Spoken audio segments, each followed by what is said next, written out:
تو ہمیں اپنی زندگی میں کیا کرنا ہے کہ ہمیں بھی بجائے اس کے کہ ہم دنیا کی چیزوں میں کمپٹیشن کریں کہ دنیا کے مال، دنیا کا اسٹیٹس، ہماری جابس، ہمارے پروفیشنز، ہمارے بزنس، ہماری ڈیلی روٹین کی چیزیں، ان میں ہم کمپٹیشن میں آگے بڑھنے کی کوشش کریں.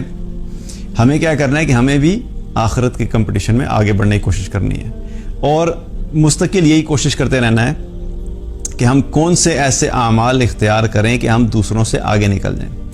جب بھی کسی کو دیکھو تو یہ نوٹ کرو کہ وہ دین کے اعتبار سے کیا کیا کر رہا ہے اور پھر یہ کمپیریزن کرو کہ جو کام وہ کر رہا ہے یا کر رہی ہے تو میں کر رہا ہوں کہ نہیں کر رہا، اور پھر اگر نہیں کر رہے تو وہ کرنا شروع کر دیں تاکہ کسی طریقے سے اس سے آگے نکلیں. مثال کے طور پہ آپ کو پتہ لگا کہ آپ کا کوئی فرینڈ ہے جو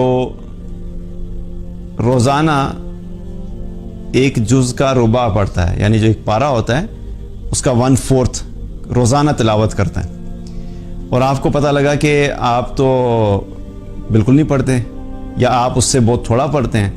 تو اب آپ اپنا ٹارگٹ بنا لیں کہ میں نے اس سے زیادہ پڑھنا ہے. وہ 1 ربع پڑھتا ہے، میں آدھا پارہ روزانہ پڑھوں گا. پڑھنا شروع کر دیں. تو یہ کیا ہوا کہ اب آپ نے اس سے آگے نکلنے کے لیے اس عمل میں کوشش کی کہ میں اس عمل میں اس سے آگے نکلوں گا.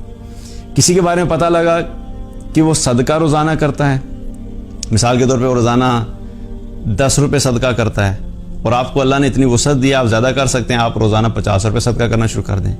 کیا ہے کہ کسی طریقے سے میں اس سے آگے نکلوں. تو یہ جو کمپیریزن ہے یہ دنیا کی چیزوں کے کمپیریزن سے ہٹ کے ہمیں اپنا آخرت کی چیزوں کا کمپیریزن کرنا ہے تاکہ اس کمپیریزن میں ہم دوسروں سے آگے نکل سکیں. کیونکہ اصل میں کامیاب وہ شخص ہوگا آخرت میں کہ جس کی نیکیاں زیادہ ہوگی اور گناہ کم ہو جائیں گے.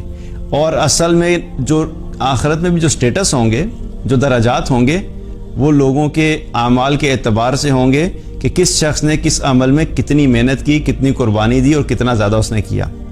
اور آبویسلی اخلاص جو ہے اس کے لیے لازمی شرط ہے کہ عمل جو ہے وہ اخلاص کے ساتھ ہو اور سنت کے مطابق ہو، کیونکہ یہ 2 لازمی شرائط ہیں. اگر یہ 2 نہیں ہیں کسی عمل کے اندر تو چاہے ساری زندگی بھی عمل کیا ہے وہ عمل اللہ کی بارگاہ میں قبول نہیں ہوتا جس میں اخلاص نہیں ہے اور جو کہ سنت کے مطابق نہیں ہے. تو اس چیز کا ہمیں خیال کرنا